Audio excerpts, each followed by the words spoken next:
नमस्कार दोस्तों, आइए सुनते हैं भीष्म साहनी के द्वारा लिखी कहानी पटरियां। कटरा राघोमल में से निकलकर वो बस स्टॉप की ओर बढ़ रहा था जब उसकी नज़र चौक के पास खड़े दो आदमियों पर पड़ी। उनमें से एक का चेहरा उसे परिचित सा लगा। उसे याद नहीं आया कि उस आदमी को कहीं देखा है, लेकिन स्वभाव के अनुसार वो अंदर ही अंदर कुछ सिकुड़ा और वहां से दुबक कर निकल जाने के लिए उसने आंखें नीची कर ली और सड़क के किनारे किनारे चलने लगा। भाई साहब, हे केशोराम जी, पहचाना नहीं क्या? आवाज आई। वह खिसिया गया और बगले झांकता सा उसकी ओर गया। जिस ढंग से उस आदमी ने उसे बुलाया था, केशोराम को पहले ही अपने अवज्ञा की झलक मिल गई थी। इस आवाज में न आग्रह था न आदर। केशोराम को अपनी खाकी पतलून का और नीचे पहने मैले सफेद जूते का भास हुआ।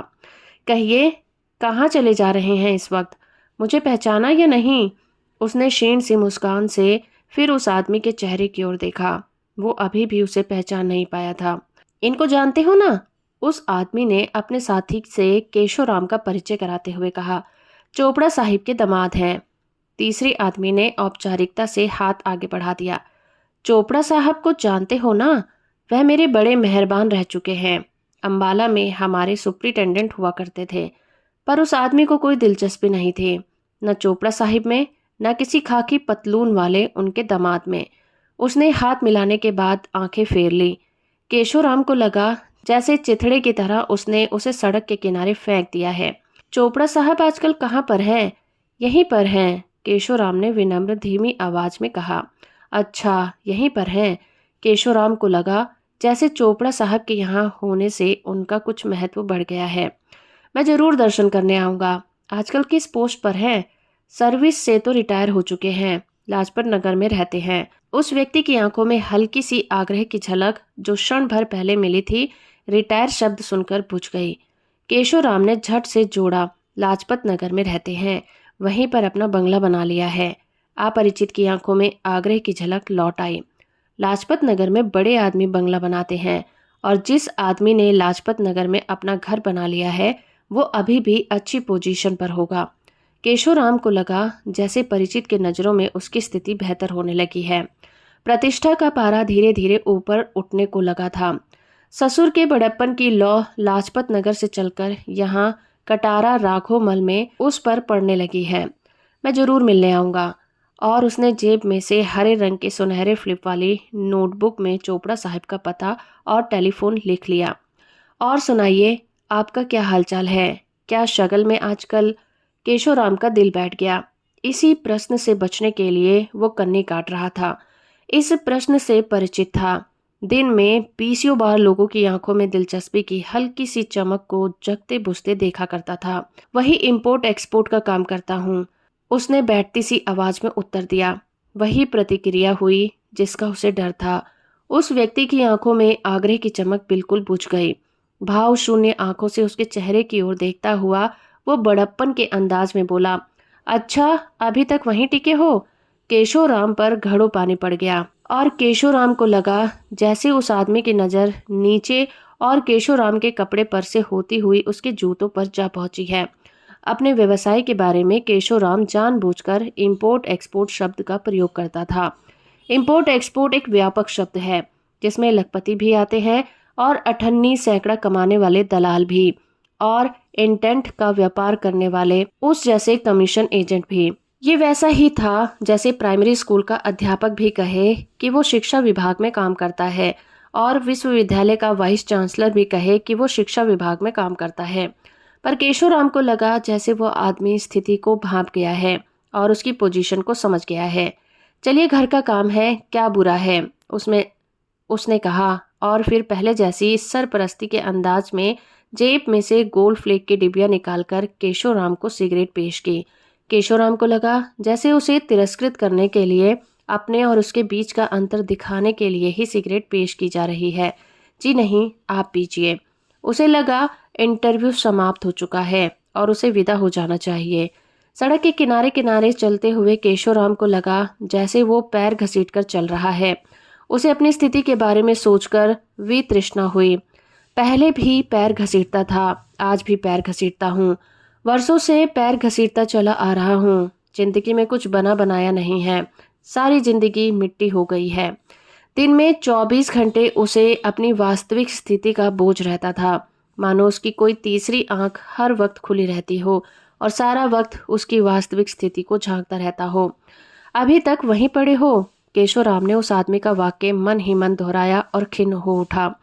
मेरी जगह दूसरा कोई आदमी होता तो वह आदमी इस तरह से बात नहीं करता। क्या चोपड़ा साहिब से भी इसी तरह मिलता जिस तरह मुझे मिला था? उन्हें तो झुक झुक कर सलाम करता है। वह जानता था कि लोगों के व्यवहार में उनके प्रति बेरुखी पाई जाती है, यहाँ तक कि अपने सगे संबंधियों के व्यवहार में भी। पिछली बार जब वो अपने ससुर चोपड़ा साहिब से मिलने गया तो बातें करते हुए चोपड़ा साहिब ने अपना सर उठाकर उसकी कुर्सी पर रख दिया था, उसे जताने के लिए कि वो उसकी हैसियत को समझते हैं। क्या वो इस तरह की बात अपने दामाद के साथ भी करेंगे? क्या उसकी कुर्सी पर भी अपना पैर रख देंगे? उसका बड़ा दामाद सरकारी अफसर है, 1000 रुपये महीना कमाता है। उसके लिए तो चोपड़ा साहब केक मंगवाते हैं, उसके साथ हंस हंसकर बातें करते हैं।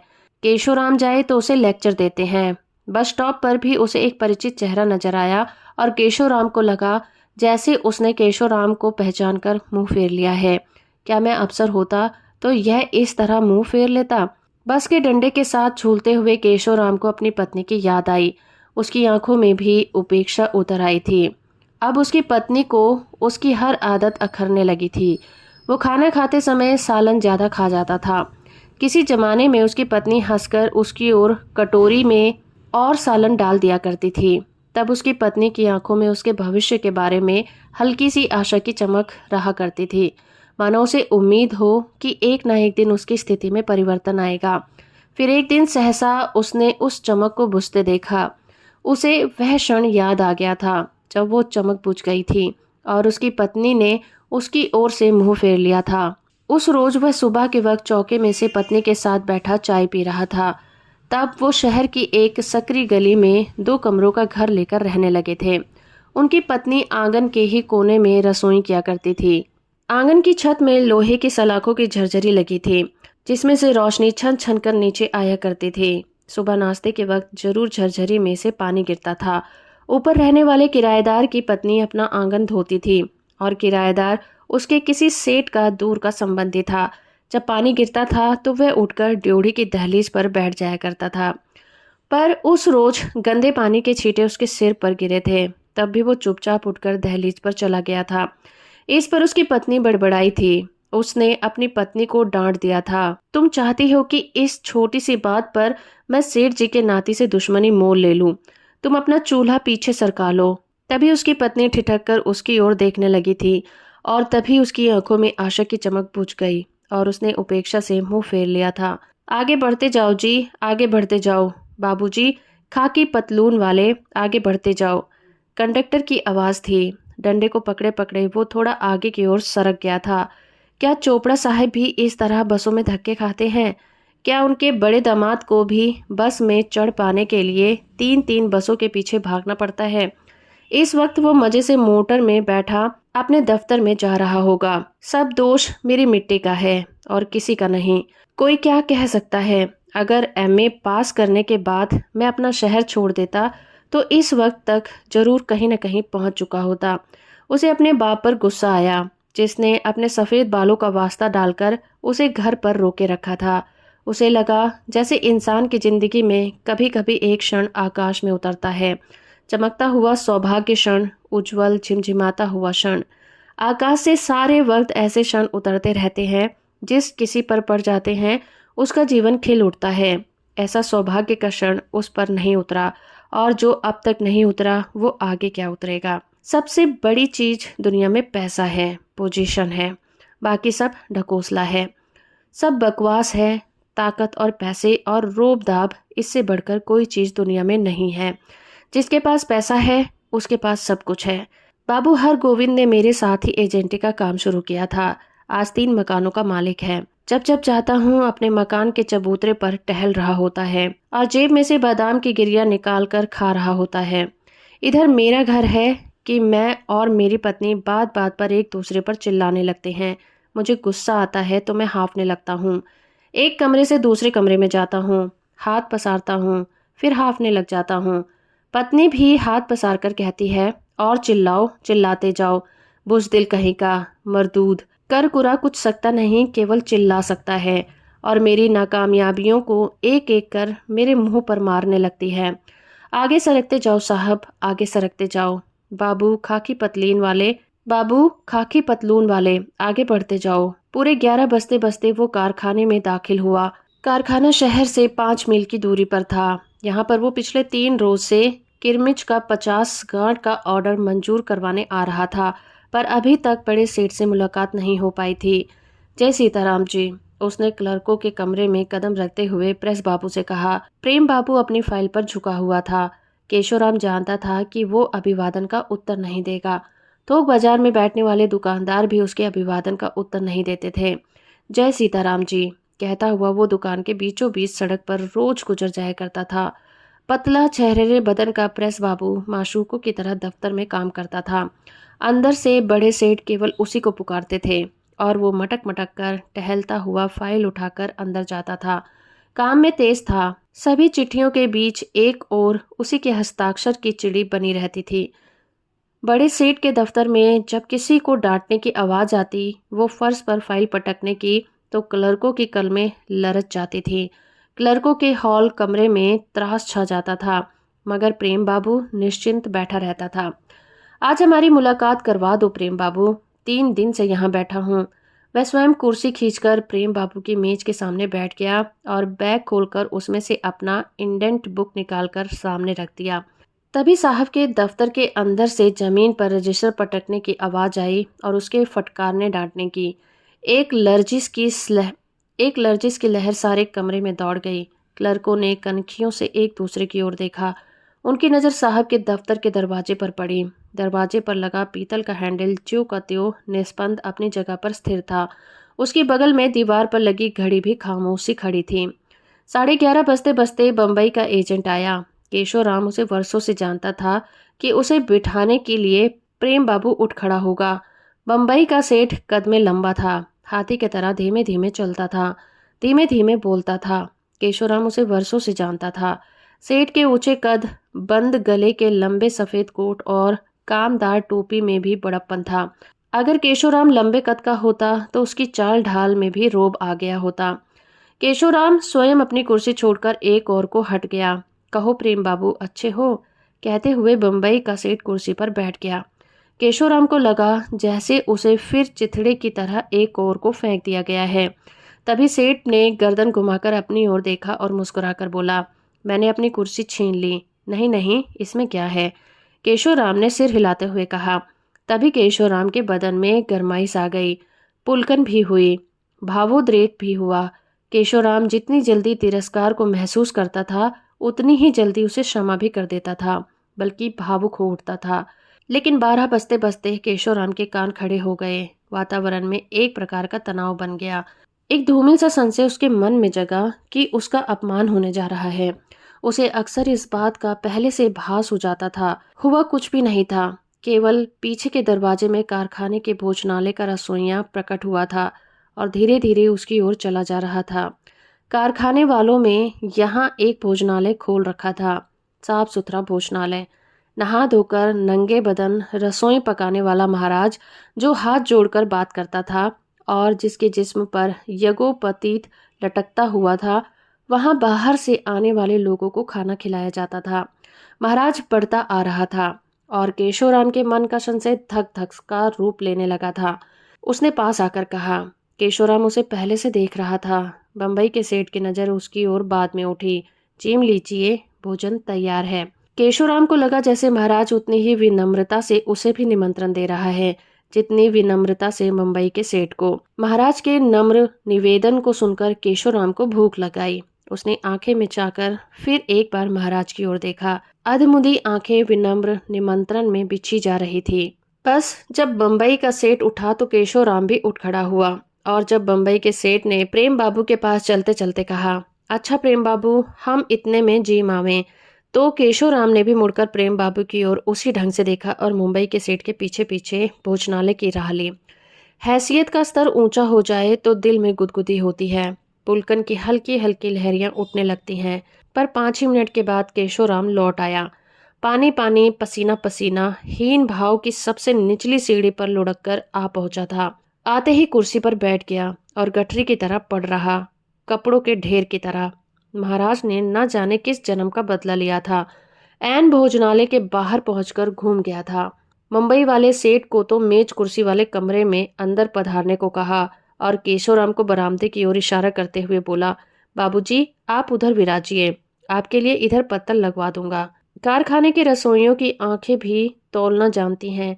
कारखाने के सभी लोग, रसोइयां भी और क्लर्क भी और चपरासी चौकीदार भी, बाहर से आने वाले लोगों को बड़े साहिब की आंख से देखते हैं। जिनमें बड़े साहिब हंसकर मिले उनसे वे हंसकर मिलते हैं, जिनसे साहब हाथ मिलाते हैं उन्हें वो सलाम करते हैं। सभी में साहब की आत्मा बसती है।